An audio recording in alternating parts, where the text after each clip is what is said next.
Sentinel Online. Now loading the Beast Unleashed podcast. This is Megatron, and you're listening to the Beast Unleashed podcast. Oh, yes.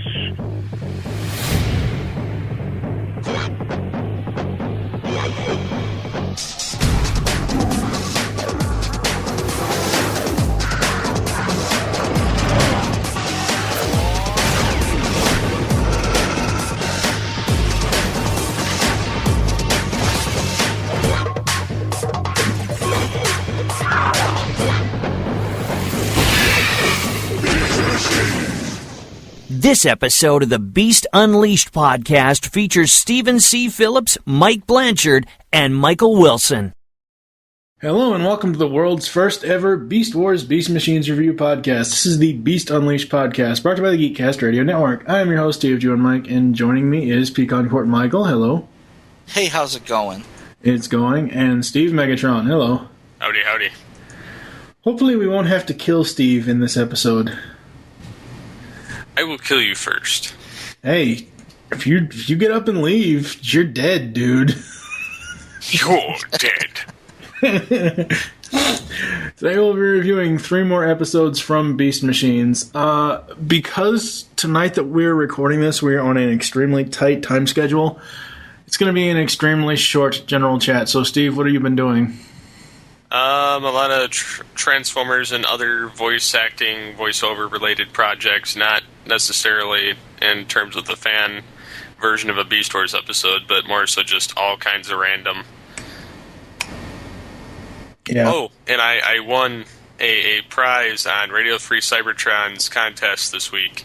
Cool. Yes. I believe it is War for Cybertron Megatron because of a voicemail I sent in as Megatron, Waspinator, Grimlock, Scourge, and I think Gollum. Wow. All arguing over who's going to have the same toy. Yeah, you don't even remember what you used. I remember the Transformers. That's all that's... I can see how that would be confusing. Yes, well, they were arguing over the same toy of who was going to get it and why. Oh, okay. And Megatron's basically shutting each one of them down. And, Michael, what's going on with Family Wilson? Not much. Dive Bomb lost a leg. Dive Bomb found a leg. All is well. How does Dive Bomb lose a leg when he's usually encased in glass? No, it's Revenge of the Fallen Dive Bomb. Oh, okay. He was the little biplane. He's a little spindly little guy. Yeah. Like a stick figure with wings. And I came into my office one day and he was on the floor missing a leg. And, apparently Gavin got a hold of him. And I couldn't find the leg, and about 3 days later, the leg turned up. Well, that's always good. No help from Gavin there. No, of course not. No. Yes, of course not. I've been up to the usual stuff, podcasting, been helping Kevin out with his first actual hosting job on a show. He's going to create his own podcast for our network, so I've been doing that and just the usual crap. So I guess we are going to get into some episodes.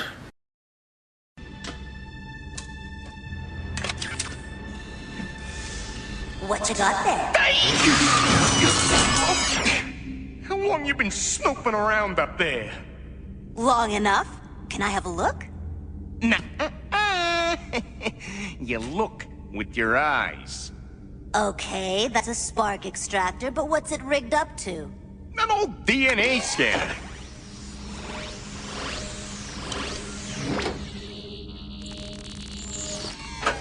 You see, me and Optimus, it got to thinking we ought to cobble together something to restore the Transformer sparks into the robotic bodies. Well, have you found a way to make them techno-organic without the Oracle? We're still working out that part. Nightscream have any luck on his recon mission? Haven't heard from him. It's been 3 megacycles. Viacon?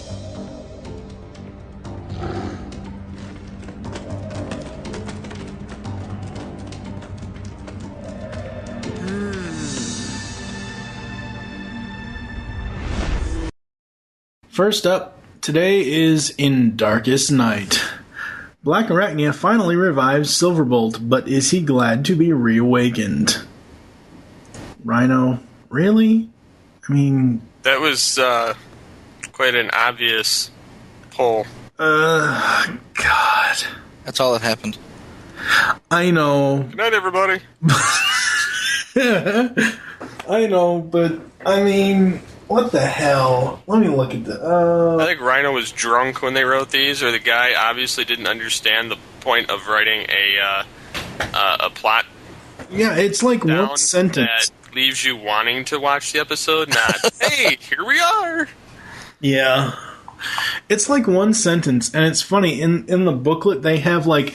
after Silverbolt's name, in between Silverbolt and Butt, and it's like, oh god. So there has to be more to him than meets the eye. Oops, wait, Nightscream didn't say that. He just said, oh, there has to be more to him than what's here, or whatever the hell he said. I don't freaking know. If he said that, he would have had to sing it. He would have been like, there's more to him than meets the eye. Except he'd do it all kind of like Peter Parker-y. Oh, wow. That's actually scary. Silverbolt is free! Yay! Hey. Silverbolt should have been a velociraptor. No. That would have been cool, because then he would have been angry, and he would have sounded Dinobody with Silverbolt. Exactly. Yeah. Well, when the DNA scanner went around, it scanned the bat, right? It scanned a Tyrannosaurus too. And it scanned. Yeah. Well, I wasn't sure if that was a Velociraptor Tyrannosaurus. It was a big theropod skull. Right. And I thought, oh, there we go. He's gonna be, and then no, he's a bird. What if? Worse, he's a chicken. What if they had strapped one of those on Megatron? Oh, son of a bitch! I'm a Tyrannosaurus again. But, Damn, I just got rid of that body. But see, the problem with even trying to get Megatron DNA scanned is he has no body. Yeah. No, seriously. I mean, he's a ship. I'm floating down a river like a log. I'm gonna open up my ass and shit out all these guns. I'm gonna shit some tentacles. Oh wait, that's later. Oh wow. Nightscream has a pet. Nobody gives a crap. But it breathes fire. Yeah, my pet's better than your pet. Mine breathes fire. Did you notice that his pet looks a lot better in this episode? Oh yeah. I mean, they went back and they cleaned up the Savage model. I mean, and that I want to say it's not just because we see it this time. Before it was, we weren't sure what it looked like, and it was kind of sneaking in and off in the darkness, and now we see it in full daylight, head on. We know what it looks like, but I really think they went back and cleaned up the model. It looks like it's got a lot more texture to it. Yeah, it does. From White Knight to Dark Knight. So what do we think of Silverbolt's character changes here? I think if he's going to be so emo, then he's going to have to take Nightscream's hair. No, wait a second here. He's not, Wait, hold on. He's got more of a depth charge-ish revenge vibe going on. Yeah, he has nothing on Nightscream's emo-ness, because... Nightscream's like, yeah, whatever. Yeah. Teenage punk. See, the thing with Jetstorm, Silverbolt, whatever, whatever he was, whatever he is now, he was one of their own from before. He wasn't some cocky-ass bat hiding in the shadows stalking Rat Trap. Mm-hmm. You know what I mean? So... he has a right to, and of course it comes up later. I have a note about this later. When he was Jetstorm, he actually enjoyed doing the stuff that he did.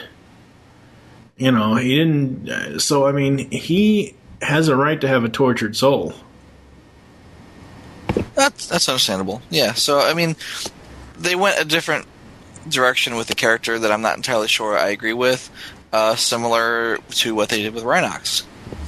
See, I like it because he's still a good guy now, but he's still got that evilness in him from when he was Jetstorm, because it wasn't like, oh, Megatron took his spark, reformatted it into Jetstorm, and they were two different personalities. Silverbolt knew everything he was doing as Jetstorm. Whereas Rhinox did not. Yeah. Until Primal and them released him. I'm going to lay out this, just throw it out there, see what you guys think. Gay sparkly vampire. No. Yeah. He's no. Like, I've done bad things. I've done horrible things you wouldn't imagine. No. I can't live with myself anymore. No. It's like, oh man, don't even give me this shit. You know, I'm just so over this character. No. I've done horrible things. I've done horrible things. It's like, yeah. All right, I think one of the reasons why I like Silverbolt so much in this series more than Beast Wars is because the corniness isn't there all of the damn time. Like, he doesn't specifically say, "Oh, I'm a hero character," and blah blah blah blah blah. Well, I like that in Beast Wars about him. I don't know. I just like this version better. He's lacking the medieval horns. Yeah. See, now for me, I like the old Silverbolt better. Me too. Well, to each their own. As corny as hell as he was, I like the old Silverbolt better, just because he was more compassionate, whereas now he's just like, fuck all. Well, and like I said, the reason why he's not really that's Nightscream, honestly. Nightscream is always fuck all, because... Well, Nightscream's in it for himself regardless. Right. Nightscream's a douchebag. What? He needs to be spanked. He needs more than that. He needs to be whooped. He's taken out back and beaten with a stick. What? Bend over, kid, and meet your maker. Oh, God. First Megatron rapes Barney, now he's gonna rape Nightscream. Yikes. No, I'm going to rip off his wings and make him eat them. And give him a spanking. Okay. Bastard. My only problem with Silverbolt is that how the hell has he mastered techno-organic transformation in like 2 seconds? Well, you notice that nobody has to learn how to transform anymore. Yeah. That's because apparently they inherit it from Primal when he gives them the magical code. Here's the key to whatever, You guys can transform instantly. No need for actually learning anymore. I mean, I know it's a time saver, obviously, so we don't have to go through every, new transformation montage and all that, but I just... Well, that was actually something I was going to bring up in the last episode, because Botanica doesn't need to learn how to transform. Savage Noble, for that matter, didn't need to learn how to transform. No one's having to sit and meditate anymore. It's just like, wow, look what I can do. Well, Savage Noble you really couldn't count, because technically at the time when he was transforming before, it was Megatron. And Megatron knew how to transform between bodies. Megatron always knows how to do whatever it happens to be. Right. But I think it was just a time saver, honestly. Yeah. The crew, because, I mean, it's like I said last episode, Glade brought it up to us that, he didn't like the, I am transform bit all the time. And now that they're not doing it, but it's still, I don't know, whatever. Despite your all's opinions about liking the old Silverbolt, which I still like the old Silverbolt, but for this series, I love this design. It's just awesome for Silverbolt. Really? Yeah, I like it a lot. He's a chicken. No, I'm talking about the robot mode, not the. I mean, the beast mode is like an eagle-ish chicken type of thing, but the robot mode is very awesome. And I got so sick of those damn long-ass weapons he had in Beast Wars. I like the little small daggers that he has now. Okay. The ones that he can throw, like 15 at a time? Yeah. Yeah. Those are cool. Welcome home, Mary Sue. Asshole. I've done such horrible things. How could you possibly love me? I revel all right, in Edward. misdeeds I've done. I enjoyed it. Damn it. Team Silverbolt. No, wait. I'm Team Edward. I'm Team Silverbolt. Shut up. I've done such horrible things. Team Viacon and Team Silverbolt. Yikes. Okay then. And of course at the end of this it's like, true love conquers all. Not on my show. Now, Joker, stay away. This is not your forte. I don't know if it conquers all, but it does come full circle. Well, in the sense that in Beast Wars, Black Arachnia was the one that was turned good by Silverbolt. Exactly. And now Silverbolt's needing to be brought back to the light by Black Arachnia. Right. But at the same time, he's not necessarily a bad guy. He voluntarily went that way. Right. Well, he voluntarily went that way with Megatron as far as that becoming Jetstorm, but once he gets turned back into Silverbolt, it's not like Rhinox where he's like, oh, I've seen both sides and I'm choosing to side with Megatron. No, Silverbolt's pissed at Megatron and he wants to kick his ass, and he actually does later on. But, you know, I still like it. I still dig it. Okay. So, Dig it with a shovel. What about you, Steve? I like that Megatron's giant head's floating around still. Yup. It was nice to see Rat Trap tinkering with stuff once more. Playing with his tools and creating the DNA scanner with a spark extractor, which actually is a pretty ingenious idea. Yeah. And then, you know, of course he has a random bone, like, he was getting ready, it was like, kind of like, alright, so when Silverbolt comes back, Bird Dog's gonna need a bone to bite, so... Out of sarcasm, of course. That's but, funny. Yeah. But yeah, and then, Nightscream to me is kind of getting annoying that he's, oh, boo-hoo, I gotta go find Savage Noble. You know, I lost my dog. I lost my dog, I can't find him. Yeah, so it was just getting annoying watching that part of the show. Yeah. Well, do you notice that this is one of the first shows I've seen that actually have two separate plots? It reminded me a bit of like an hour-long show where you've got an A plot and a B plot. Yep. Where the A plot is changing Silverbolt, and the B plot is finding Noble Savage. Yeah. Which I thought was strange that you'd have two plots in a half-hour show. Yeah. Well, at least it diversifies it because it splits the teams up, obviously, and then of course... It's twice as boring. Well, no, because finding Noble Savage is boring. Well, yeah. Not really a whole lot going on there. I liked it that we got to see more of him, and he's really ugly up close. But other than that, you know, and then we've finally changed Silverbolt, and he's on Team Edward. So... Okay, I don't know. Knock it off with the Twilight references. Alright, well, in any case, back to the episode, anybody noticed that when Megatron is the Grand Mal, when he sucked up Cheetor and Primal, it kind of reminded you of the alien device that he gained control of and put his face on in Beast Wars? It also reminded me of the tractor beam on the Nemesis. I was thinking on the end of the season there where Rat Trap's like, we're all gonna die, and Rhinox says, yep, we are. You know? It's like, ooh, death by tractor beam.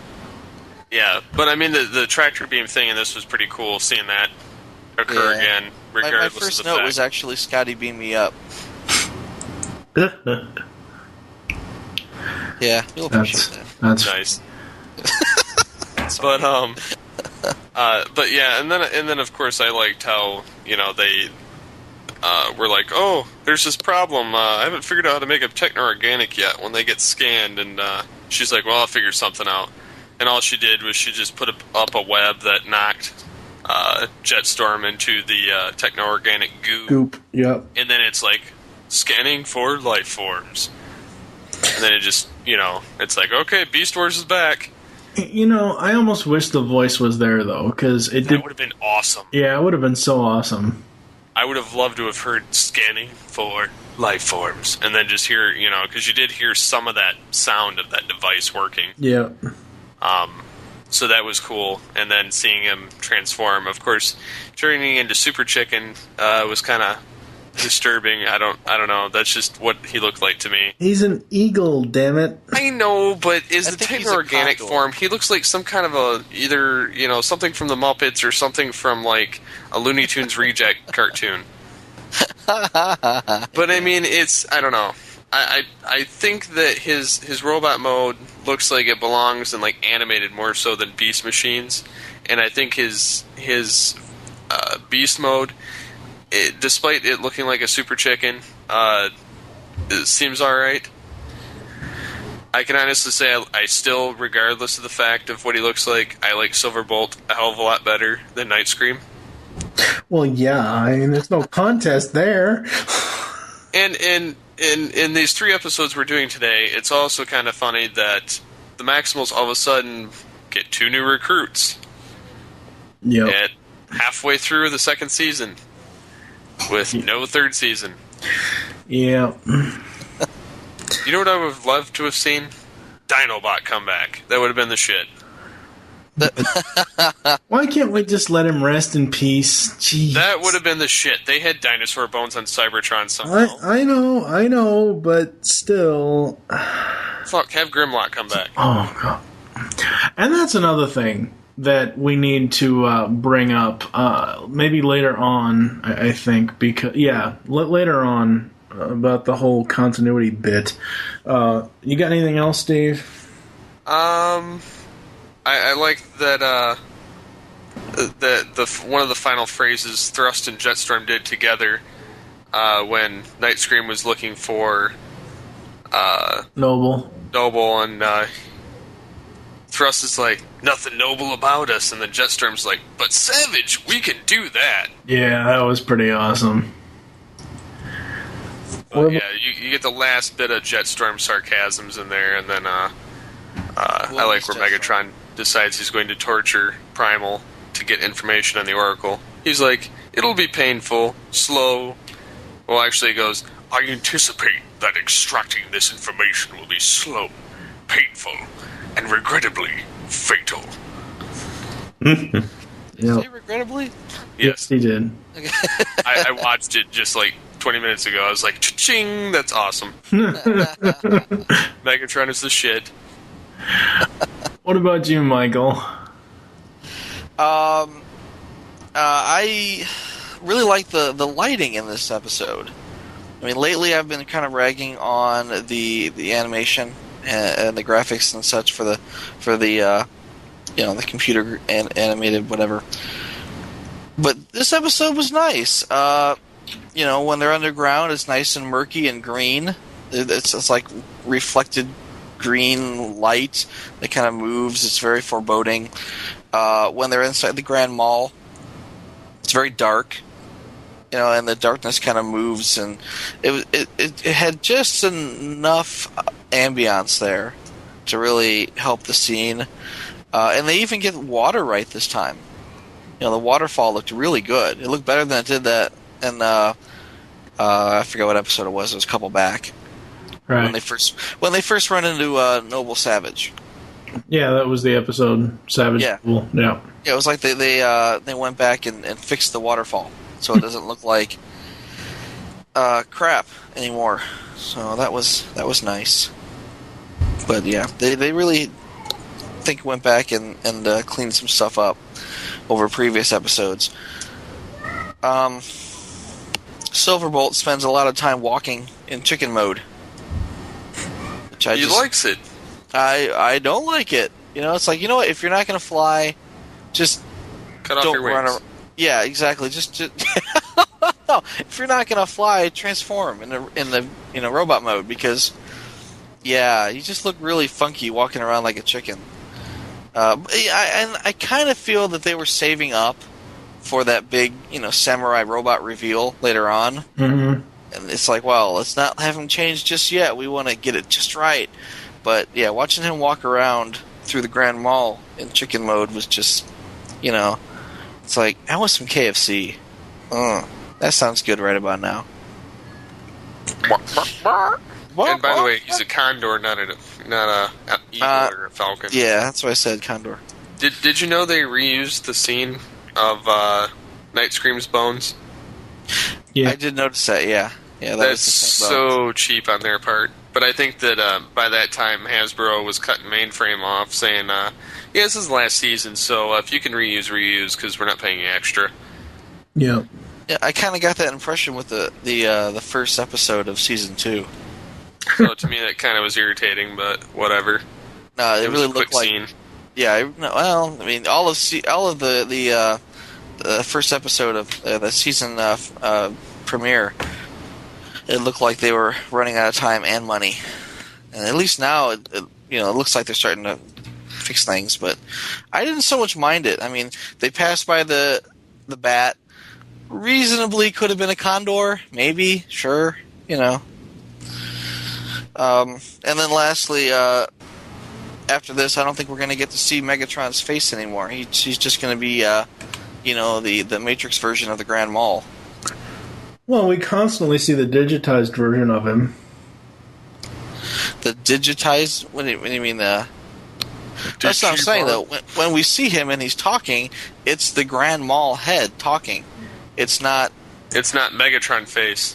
Right. Right, but when I'm saying it's the Grand Mall head, but it's digitized. It's not the actual head that's talking, it's him inside of it, digitized. So when Primal is inside the head, and he's still talking to Megatron, it's this Matrixy, version of Megatron's head.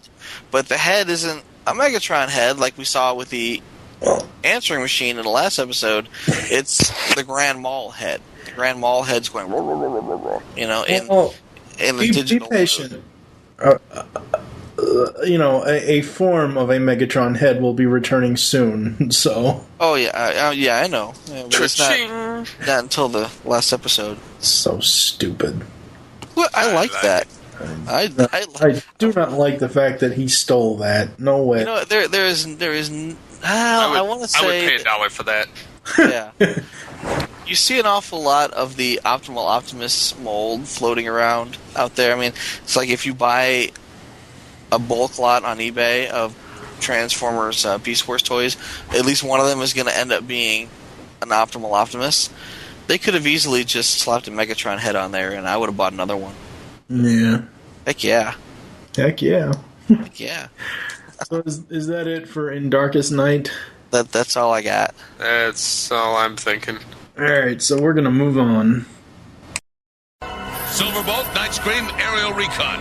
Rat Trap, Cheetor, ground survey. Black Arachnia, your base comm and backup. Oh yeah? And what are you gonna do, monkey? Yeah! Who died and made you King Kong? What? Oh, sure, he's all guts and glory now. Where was this chimp when I was tracking down Noble? If it was up to me, he'd have let that schizo dog rip your circuits out a long time ago. Why don't you keep your long twitchy nose out of it? Well, why should I keep my nose out of it when lover boy spent so much time trying to blow it off my face? Evidently, I didn't try hard enough. Hey, guys, quit fighting. What are you trying to prove? That your logic circuits are all fried?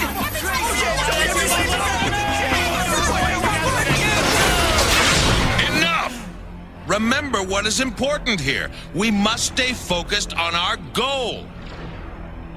Oh, get over yourself. For pity's sake. Mr. High and Mighty talking down to us again. We're not drones or something. Yes, hasn't changed much, I see.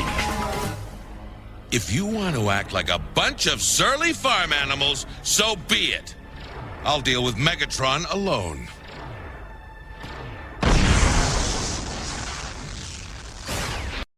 Up next is Wolf in the Fold. Defending themselves from Megatron, the Maximals face their most dangerous enemies, each other. Oh, really? Oh, God. Break. My first note, and this was going to be my only note until I went back and watched it again. I really don't like this episode. That is all. Is that really how you feel? I really don't. Like when I first started watching it, the first time, because as I've said before, I usually watch episodes twice, but the first time when I went through and was going to make notes, I was like, wow, this one really sucks. And then, of course, you guys have kind of already stolen my thunder on this, but face it, lady, your boyfriend's a big shiny chicken. I know. Oh, God. I know. I mean, I thought it was funny because Rat Trap's like, buck, buck, buck, buck, and then everybody's doing it. I know. Everybody's doing it. I'm like, all right, everyone thinks he looks like a chicken. It's not just me. No, it's like it's time for Super Chicken. My next note is where I call the continuity into question because Steve had mentioned a while ago about some sort of different future or different past or whatever, and I still say it's on the same timeline as G1 as far as they went in the past before G1 woke up, and then the future that they're in is after G1 has already happened because of this next note. Hate plague. But it's a variation. I know it's a variation, but it's still... Rat Trap specifically says, oh, don't you remember that ancient hate plague? Yeah, that's my first thought was it's the hate plague all over again. And then Rat Trap's like, oh yeah, it's a variation of the hate plague. And I'm like, duh. Well, I mean, it's almost like... No, I was going to say, it's like the writers have gone back and started looking at G1 and saying, what can we use? Yeah. Well, no, they think they did that earlier in Season 1, but, I mean, they're still pulling stuff out of their ass, or out of the G1's ass. Well, because, one, I don't think there was an original bone in any of their bodies at this point, and I think Hasbro just wanted it done, so they're like, what can we pull out of our ass real fast? And this was one of them. I mean, it's pretty much a no-brainer, but they were like, how can we get rid of the hate plague without the Matrix? Right. Because Primal, nevertheless, even though he's infected, still figures out a way around it, just as Optimus Prime had done. Yeah. And yes, and I know what you're saying about the timeline. I do believe this is after G1, and whereas before they were way back before, but it's got to be after because it's all all that events of things still happened. Yeah. So I like that Megatron did his Matrix head thing again. I didn't quite like all the constant angsty type character flaws that everybody had, bitching at each other. Yeah, well, see, that's the thing. I mean, I know they had to do it, and they were kind of copying the Return of Optimus Prime in that sense. Right. The only real direct copy besides the mention of the hate plague and other than that, the only real copy of that episode, besides everybody being mean to each other and want to kick each other's ass, is all their eyes turn like digitally red. And then they fight each other and argue and get real loud. You know what? Honestly, I would have really loved to see them as glowing red peppers, honestly. Would you like to be a pepper too? Would you like to be a pepper too? Yeah. I thought that would have been really cool. Michael always says, why don't we ever get good blue repaints when you were talking about when Primal was techno mattered. Yeah. Then you need Optimus Prime to come walking in with the Matrix. Does anybody need my help? Right. I've got the touch. Oh, yeah. I was about to say, Stan Bush comes in and goes, you got the touch! And then Megatron's like, no! I would have been like, fuck yeah, I want a toy of that! Yep. I'm going to line up at Toys R Us right now. I want a toy of that. You have a mini Optimus Prime walking in. He's the same height as Primal. Opens up his giant Matrix. I want a Stan Bush toy with a guitar that turns into a rap bat. Oh, wow. That'd be cool. That's fun. Yeah, that would be awesome. And not going to happen, but my final note is, could it be that Megatron is right after all? Which is what the last line that Primal said at the end of the episode. And at the end, Megatron says, "Booyah, bitches!" Oh, yeah. Well, or as close as he can say in a cartoon. So yeah, that's true. So, what about you, Steve? I found it interesting that they're all talking and, just having a good time to begin with. And then Black Arachnia has to say something. And Rat Trap's like, you just had to jinx it, didn't you? And Megatron's sending tentacles into the surface. Tentacles. Yes. Just Giant. This show needed. He's sending, and this is what you keep bringing up the last 2 episodes, and then unfortunately I brought it up this episode. He sends a number of gigantic claw-ended tentacles coming out of the bottom of his big floating head, flashing into the planet. Why didn't Unicron figure this out back in G1 when they put him on the planet? All you need is tentacles. Megatron figured it out. Jesus. But, And the funny thing is, as soon as I saw that scene today, after I rewatched it, and of course this was after a certain email was sent to me, first thing I thought of, okay, where's Starfire and Raven?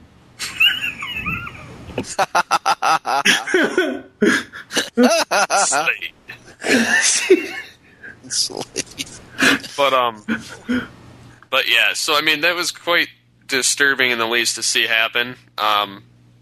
That Megatron knew, but that was, I guess, his way of spreading the virus through the whole planet to find out where the hell they're all at. And of course, Silverbolt's the first one to pick it up because he steps on it. Yeah. And it sends a little bug onto the back of his neck. And then everybody else gets infected. It's almost a mix between the Hate Plague from G1 and the little creatures on the Next Generation where they went into the spines of the humans. The little creatures. Yeah, it was like in the earlier episodes of Season 1 of the Next Generation. A lot of Starfleet was infected with these little bugs that they had the little poker sticking out of the back of the neck. That's what it kind of reminded me of, and they were all like evil. Yeah, but sure. But yeah, so I mean, it was kind of that for me. I quite honestly didn't quite care for this episode as much as the previous one. No, mostly because I was never a fan of the Hate Plague to start out with. Yeah, I like the fact that Hate Plague was a convenient way to bring Prime back, but well, yeah, it is, and it was. I like the fact that they reference it, but other than that, honestly, this episode really sucks. Yeah, this is, and I don't know if I'll say this about the final episode when we get to it today, but this is probably the only episode in Beast Machines that we probably could have done without. Yeah, I would say so, just because it doesn't. It kind of just contradicts everything else that came before it and after. Mm-hmm. And I mean, other than a few good quotes and play on words, like Primal saying, "Forget the seeds of the future. I'm burying you in the past." I mean, and so how do we counteract it? 2 words: impossible. And having Primal doubt his whole belief system. Mm-hmm. It was just kind of, I don't know. It was worthless. These 2 episodes, this one, Wolf in the Fold, and the next one, Home Soil, they're basically set up for the next 3-parter, pretty much. They're pretty much, there's action in them, and there's conflict, and, there's resolution, sort of. But, I mean, they're basically kind of like a lull before the whole big explosion fight stuff happens when we get to the next episode that we record. So, because, I mean, really, there wasn't a whole hell of a lot going on in either one of these episodes. But without this episode, we wouldn't have our new drinking game. Uh-oh. Which is, anytime Rat Trap says Gouda, you take a drink. Oh, God. That should have happened since day 1 of this. Yeah, and since episode 22. Saying Gouda. I know. He loves that word. Gouda, Gouda. Gouda, Gouda. Or anytime anybody says, wah? Yeah, what? Wah! Take a drink. You would be hammered by the end of this episode. Yeah. Wah! Wah! Wah! Or Megatron, accursed beast forms. He says that quite often. I've only heard that about 5 times through the season, so I'm not sure if that's... I am transformed. That should have been one, too. That's right. Gouda, take a drink. Wah, take a drink. I am transformed. Take a drink. Gouda, I am transformed. What? That's right. That would be such a cool sentence to have said it once. And by the end of the episode, you're on the floor going, like you just watched Two Girls, One Cup. Now, I wish Why? I frickin' said that. Or we're participating in Two Girls, One Cup. Oh, God. I really wish you hadn't said that now. Because what I was going to say was, Mr. McNeil, if you're listening, we want an interview with you just so you can say this for us. The Gouda, I am transformed, wah. Oh, I'm sure he would say that. And again, I'm going to revisit this just like I did in the last episode that we taped. Was if we could get the voice actors to do like a Two Girls, One Cup reactionary video in their voice, that would be hilarious. It would be, but I don't think they would ever do it.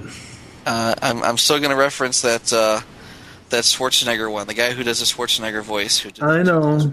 That was funny as hell. I defy any voice actor to listen to that and not want to do their own character in the, I know, But there's also this other thing. Why in the hell would anyone want to watch that freaking video? You would have to be out of your gourd to want to watch that. Whose thoughts are we up to now? Other people reacting to it than it is. Okay, let's slip out of Two Girls, One Cup. Whose thoughts are we on now? I'm done with mine. Okay, Michael. Okay. Old. Oh my god! Now she's pooping. Oh. All right. Okay, you got your fun in. Now get to your actual friggin' thoughts. What bothers me about the way this ends, even everyone's got the hate plague, and they're all they spend a good 15 minutes biting each other on the ass. And how do they fix it? We hold hands. They're gonna sing Kumbaya. They're gonna hold hands, and everything will be fine. But I mean, and Steve will appreciate this. They say we'll work together to repair our neural pathways.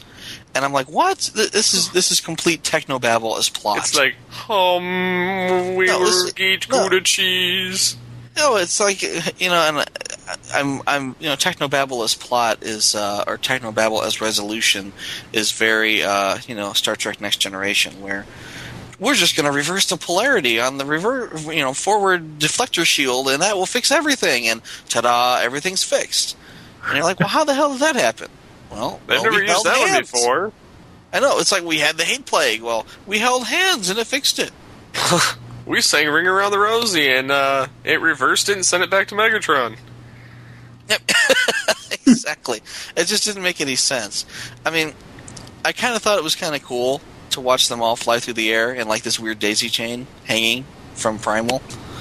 But it was just very unsatisfying for me. I really miss him saying "Prime Jet's on." Yeah. Maximum burn. That would have been prime time. Yeah, I would have liked that. I'm your host, Optimus Primal. Did you notice this is the first time? Or not the first time. The second time in 2 episodes that Optimus has been abducted by Megatron. Yep. Megatron has an infatuation with him. Well, at this point, the only way to have a conversation with Megatron is to be sucked up into his head. I need the up-close and personal conversation. Leave me alone. Well, there's that. And then the fact that... Stop letting the monkey suck on your head. Well, no, Optimus is just like, I'm leaving. And he flies off. It's like, wait a minute, you're inside a giant head. How are you going to fly? First of all, he's got... Or Megatron has all these defenses, and he's just going to fly out? He's like an insect. I cannot combat that. Not only that, but I don't have a physical form to hold him in place. I don't have electrical bonds to hold him, and my tentacles cannot get a hold of him. Tentacles lifted him right up into the head. No, that's my tractor beam. That only works inward. No, he landed on a tentacle, and the tentacle just kind of cradled him and lifted him up, and then I don't know. So wait a second. Basically, essentially, Megatron, what you're saying is you can only suck in, but you can't blow out. Why would I want to blow anything? We're changing Megahead from suck to blow. I'm not a goddamn vacuum cleaner. Maximal scum. You are the vacuum made from Spaceballs. That's right. So you've rid yourself of the accursed. You've rid yourself of the accursed beast mode, but you've accumulated a vacuum mode. Vacuum suck. The nanny from space. It does not rule me. Dark helmet. Dark helmet. I got a dark helmet for you. Now it's Silverbolt's turn to run every episode, and you start to dread, the running music. As cool as the music is in this series, when that music, dun, dun, dun, when that music kicks in, it's time to run again. Let's all run. I still like it though. Yeah, don't worry, Silverbolt. You'll get used to it. Just keep running. Lastly, I really liked the way the seismic force waves looked at the end. Yeah, those were kind of cool. Yeah, I mean, it was like, it was supposed to look like invisible waves of force pushing everything back away from the tentacles, and then causing everything underground to cave in, and then they had this weird swirly dust smoke cloud coming out from the tunnels, and it was just really well done. And I mean, like I said, I've been happier with the animation in these last couple of episodes. Yep. All right, I think we're gonna move on.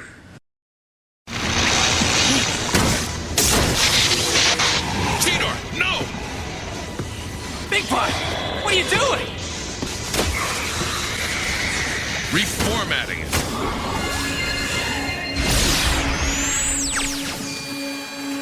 Are you out of your processor? You can't reformat a house plant. Not unless it's a transformer.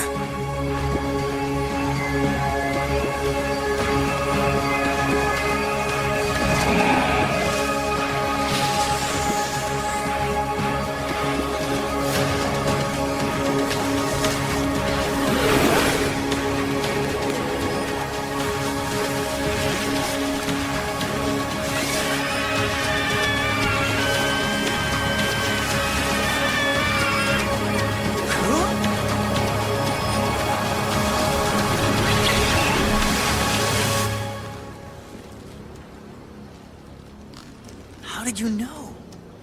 It was exhibiting symptoms of Megatron's virus, just like when we first landed. Thank the Matrix. My circuits are finally clear. You're a Maximal, like us. Exactly. I left Cybertron many stellar cycles ago, leading a crew on a voyage of exploration. The planet we settled was populated by chlorophyll-based life forms.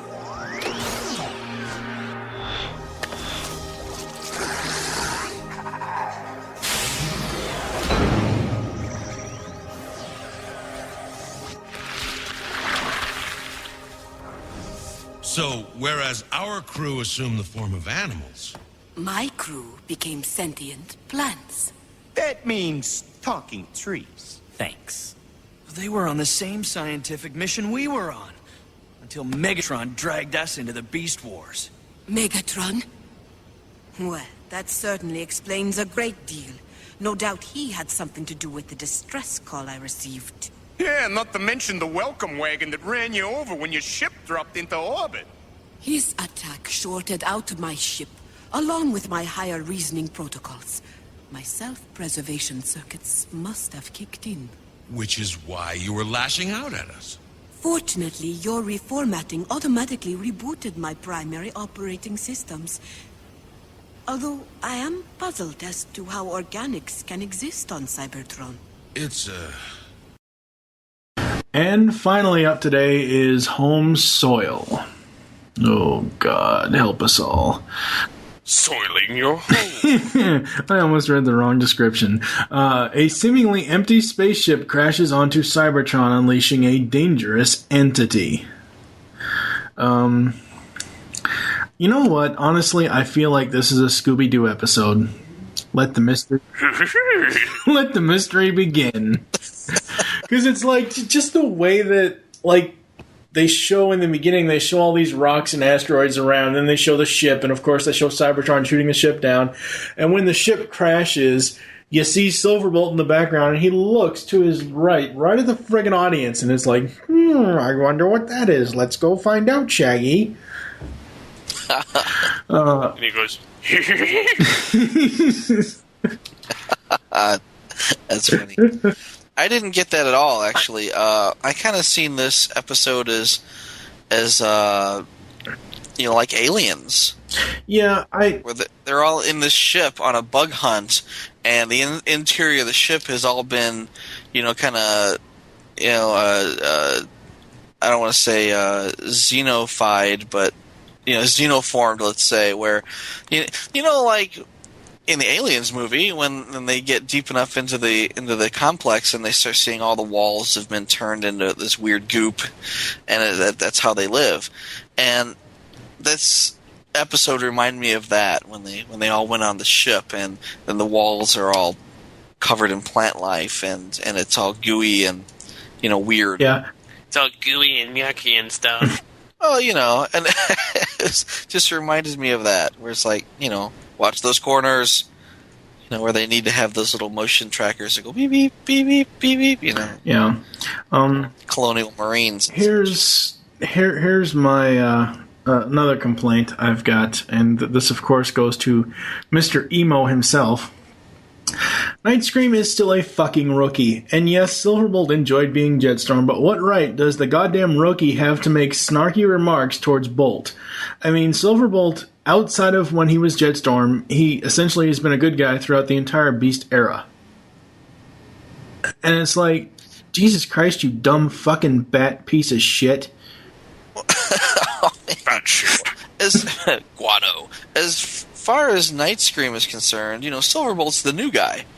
He doesn't know him from Adam. He just showed up. He doesn't realize that, there's a history there. Well, he needs to hurry up and recognize, fool. Recognize, fool. I'll drop your candy ass. Thank you, Skids.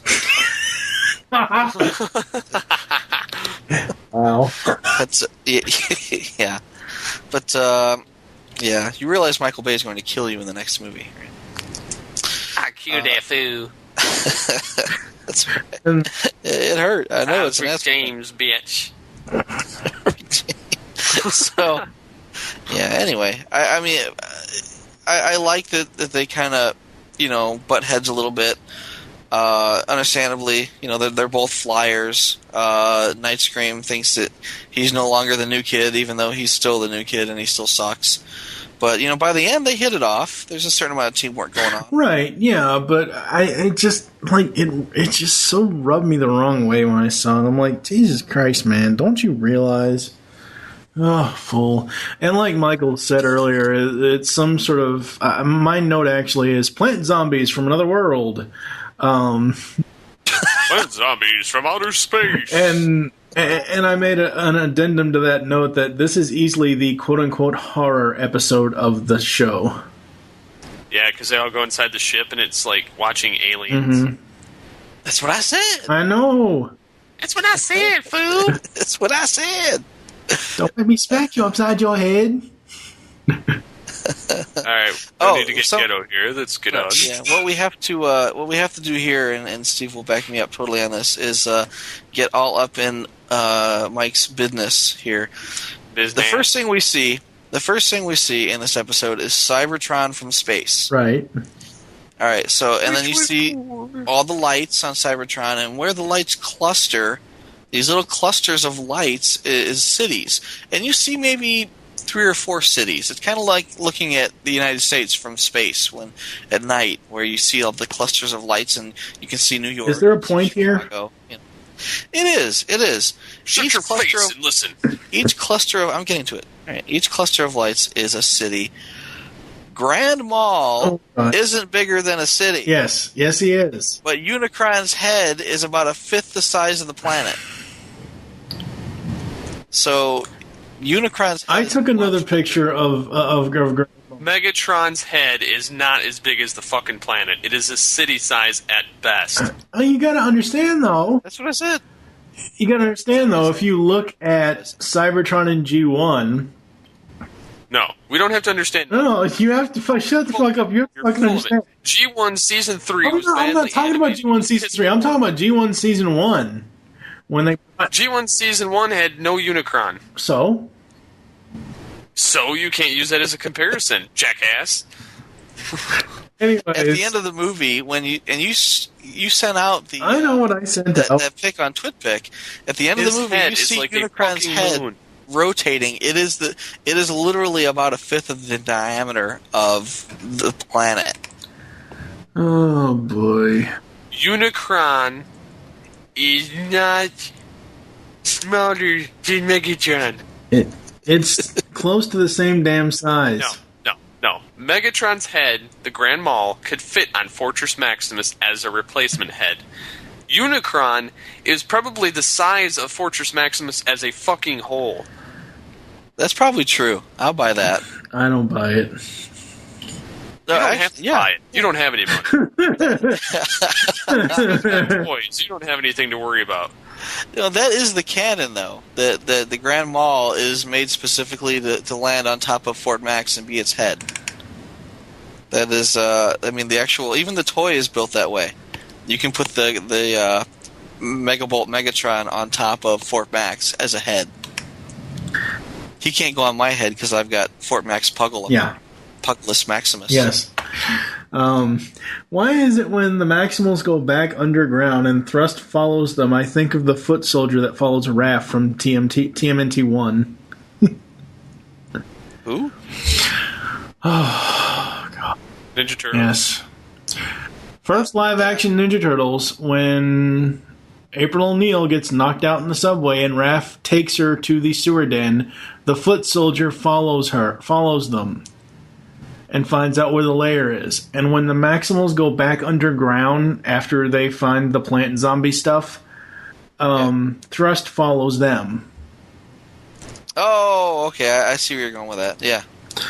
And then we enter the Botanical Gardens. Arkham Asylum. Where's Poison Ivy when you really need her? Tell that bitch she's needed. Well, she's Get close upstairs, enough. Ivy. She's got some pretty cool powers. Yep. And then she can play with plants. And she knows about lighting. Yes. She knows about how to make weed. Make what? She's gonna make stuff to make the robots get Oh boy. Yeah, I don't even want to know what techno-organic weed would be like. It'd be purple. LSD. It'd be like magic mushrooms. It's pretty color. I don't think... I don't know. I can't speak for everybody, but I don't think... I didn't ever expect this next one. Whoa, wait a damn minute. Megatron's head transforms? Cool. Yeah, that was freaking awesome. What the hell did it transform into? It transformed into a spaceship? What was that? That was like, it was almost reminiscent of the Beast Wars ship. Yeah. Kinda. Almost. I didn't say exactly. Yeah, no, I'm not nitpicking. I'm just saying it kind of is reminiscent of Darkseid. Yes. And then I actually added a note. I just said there was a nice fire effect at the end. Yeah, they actually got some fire that looks halfway decent. Yep. Yeah. So, what about you, Steve? Well, for me, this episode, it was a little strange, but I noticed that for one, remember, 2 episodes ago, or not 2 episodes ago, many episodes ago when Primal reformatted Nightscream and he was weak as hell for like 4 episodes, and then he does it again in this one, and it's completely fine. Yeah. Except he had to like hug Nightscream, and in this one he just shoots a laser beam from his chest, like, ah! Well, and then there he goes. It was he's gotten better at it. Yes, he's like, I have the power, but he doesn't have a sword. I don't think it's... Stan Bush comes in with Rat Trap and goes, "You got the touch!" And Rat Trap's like, oh yeah. That's so wrong. I don't think it's because he's gotten better at it. I think it's because the Oracle no longer exists, and the only remnants of the Oracle are in him. So, whereas the first time when he did Nightscream... Oh, God, that sounds horrible. The first time when he reformatted Nightscream, it was the first time he actually reformatted something himself and didn't actually take them to the physical Oracle, and the Oracle was still around. Whereas now, the Oracle is gone, and whatever is left of the Oracle is actually inside it. So it's kind of like the Oracle planted seeds inside Optimus. Yeah, that sounds bad. Planted them there. But yes. Yeah, I liked how it showed the defenses of Cybertron blasting the hell out of the Autobot-like shuttle. Yep. Yeah. Which Starship Troopers. makes you wonder if any descendants of G1 guys were there, or if that was just that standard ship they gave people if they weren't on a fighting mission. I think it was a standard ship. I think it was just, like you're saying, yeah, just a standard ship. But it was quite strange having a horror episode in this, which it wasn't all that bad by comparison to the other episode. I'm still not... I don't know, there's just something about Botanica that I don't quite like still, despite the fact that she's an added addition.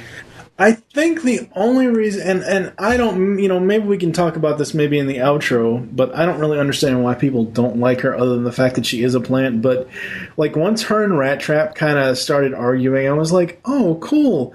There's slightly more comedy. It's not so dark anymore. And, of course, that was close to the end of, where they're starting to end the series and end the show. But I don't mind her, really, because it plays into the plot of the series. Well, sadly, I think with the introduction of Plantformers, I think this is where the death threat started. Yeah. Even before the whole planet turned into, the Blue Jungle planet, Plantformers, I think, is where it started. I think there's a lot of purists out there who just could not get their heads around Plantformers, and they just exploded. Yeah. I hadn't really gotten into Beast Wars. I had never seen Beast Wars. So when this came on, I was receptive, let's say. I was like, oh, well, of course there'd be a whole planet full of plants, and they would have scanned them and become plants. Sure, that makes perfect sense. It makes me wonder if there's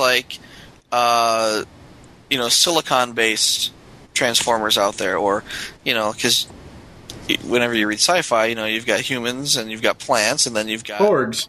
rock monsters, right? I mean, why wouldn't there be rock lords out there? Sure, that could happen.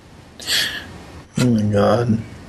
I'm sure that if they had written rock lords into it too, then somebody, a whole different, segment of the fandom would have been pissed off at that. But yeah, I would have liked it. We need to do that. We need fan fiction with rock lords. Putting it on my calendar. What else you got, Michael?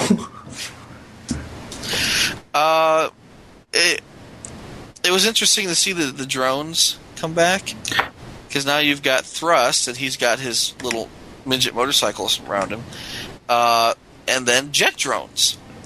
And I'm like, what? There's still jet drones? Because, there's no more Jetstorm. They killed them off. And I'm thinking, at this point, man, we haven't seen tank drones since Tankox died. And then the minute I wrote that down, tank drones pop out. And they're as dumb as ever. They're just getting slaughtered by the hundreds. Or I should say by the tens, let's say. But that's a lot, too. But yeah, I'm like, damn, I stand corrected. They get disintegrating vines. Yeah, well... yeah, I mean, they're just, it's really sad. I don't, I'm assuming that either Thrust has command of everything now, he does. Well, or it's Megatron who's controlling everything else. But I don't know. I just thought it was cool to see them all again. Yeah, it is. Nice. I think it's both. I think it's Thrust and Megatron controlling them all, obviously, until we get to next episode. Yeah. Yes. Which, Thrust and Megatron both make comments about this. Thrust goes, real fair. 1 of me, 6 of them. 7. Now, as we remain static, the organics grow yet stronger. Clearly, this infestation must be exterminated. Once and for all. With DDT. Yeah, you guys are probably too young to remember DDT. I know what DDT is. I was gonna say, why don't you throw a stunner on it? Oh God. Yeah. Rat Trap's port tail works in beast mode now. Whereas, it used to only work in robot mode. Now he actually transforms into beast mode to plug his tail in, which I thought was either poor writing or poor animation. I wasn't sure. That's just power overload. Somebody dropping the ball here. Yeah. Well, it's just like in a couple episodes ago when Nightscream got knocked out. Technically, they're supposed to transform back to beast mode. Yeah. And they dropped the ball on that one too. So it's just getting sloppy the closer it gets because pretty much they know they're almost done. Yeah. Well, I mean, yeah. I would argue that because I think that Bob Skier had anticipated a season 3. Yeah. But they did. Yeah. So, I mean, no, I would argue that, no, they didn't really see the end coming. It kind of jumped out and bit them on the ass in the last second. Because of things like, why didn't Primal get a new body when he came back from the dead again? That would have been cool. It would have been cool. Would have sold more toys. At a Prime Head. Heck yeah. That would have been awesome. They should have put the remastered Beast Wars toys in there that they developed like a couple years ago. The remaster? Oh. Yeah, the redesign, the ones that they released as a part of the Cybertron line, but also the Universe 2.0 that would have ruled. That would have ruled, having those versions of Megatron and Optimus. Yeah. As the ape and the Tyrannosaurus. That would have been so ruly. Yeah. Because it looks techno-organic-y. Yeah, it does. I would have dug it. Yeah. And lastly, despite the fact that I think a lot of people were aggravated at Botanica, they've added just another character who's better than Nightscream. Yes. Yeah. No matter how I feel about that character, she's still better than Nightscream. I like Botanica. She kind of was like an Eraser feeling character. Maybe I Slightly. I like her Baroness accent. Yes. I dig that. I like her eyes. She's got like one green eye and one yellow eye. It's funky. I dig it. I like her transformation. She has like this weird vine helix thing that wraps around her, and then when it peels back, she changes. Yep. But she kind of goes inside out. I like that. I mean, I like it a lot better than having limbs come out of her chest and spider legs sprout out of her back. It's kind of out of weird places. I mean, it's almost like she's not transforming in the traditional sense, but she's got kind of a style to it. Yeah. That's different. I really like it. They don't have to learn how to transform anymore. But, we talked about that earlier. Yeah. And lastly, her textures are much better done than like Silverbolt or Noble. Where if you look at Noble, and I mentioned this before when they introduced him, is that he's big and he's blue, but he's got these pink highlights on him that have really thick borders, thick line border, like someone took like a brown marker and drew the lines and then filled them in with pink. So it's strange. It's almost like a tattoo. Yeah. With these weird thick outlines. And if you look at Silverbolt, when he not in his robot mode, which looks pretty slick, but in his giant chicken mode, he's got the same thing going on. Where he's got a bunch of different highlights on him, but they're all separated by big, thick brown lines. It looks weird. But when you take a good look at Botanica, especially around her face and her head and the leaves, the foliage, let's say, around her, it's all very finely detailed. There's no big, thick brown lines between any of the color variations on her. I mean, it's like somebody put a lot of time and effort into this model. It looks really, really nice. So, yeah, I really dig it. I dig this character, and, I think it fits well with the overall theme of the series. It's like, wow, the whole point here is to grow techno-organic plants. Well, now we have a teammate that's a techno-organic plant. So, yeah. Good times. Good times.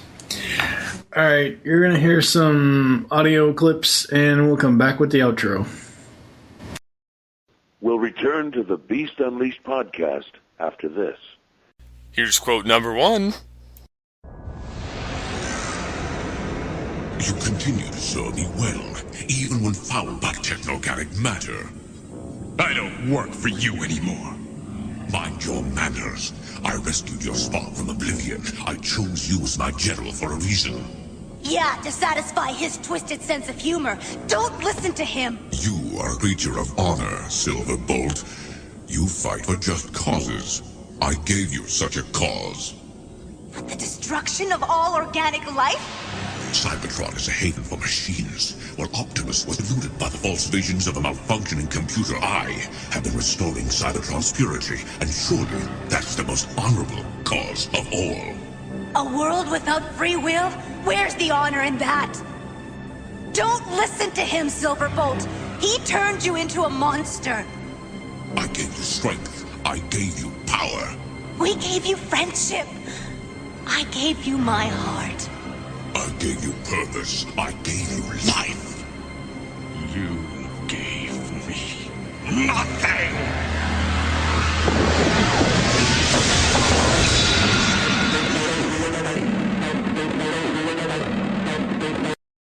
Here's quote number 2. What are you doing to Cybertron? Oh, that was merely an elaborate way to get your attention. An invitation, if you will. It seems, Optimus, that we are not so far apart as it once appeared. We both want the same thing. Oh? And what's that? Harmony. And quote number 3. As much as I hate to say it, we're trapped. Like rats. Now, back to the Beast Unleashed podcast. Thank you for joining us here on the Beast Unleashed podcast. Stop typing. There are several ways to get in contact with us. Leave feedback for the show. Visit the website, geekcastradio.com. Join the... no, don't join the forums. Those are kind of... Join the voicemail. No, we're not joining the fucking voicemail. Leave the show's feedback in iTunes. Please do this. Follow us on Twitter. The show name there is Beast Unleashed minus TFG and Mike. What is your Twitter, Michael? I forget. Oh, yes. Oh, man. Pecan CT Michael. SCP-21. Become a fan on Facebook. Go to facebook.com/GeekCastRadio Network. We are currently running a contest on there, which we are at 146 fans. If you help us get to 300, we will give away 2 Stan Bush prize packs, which include a autographed CD of Dream the Dream, his new album, and a t-shirt. Not to mention you won't hear Mike say this anymore. Well, I'll still say the become a fan on Facebook stuff. No, I'm saying you won't have the constant reminder of the... Oh, well, yeah. I need to start promoting that more anyways. Yes. In your face. Well, of course, if Steve would ever take a damn picture of the shit so I could put it in a video. Fine. Call the voicemail line. Call the voicemail line. Tell us the show you're leaving a message for. And your name. 502-526-5821.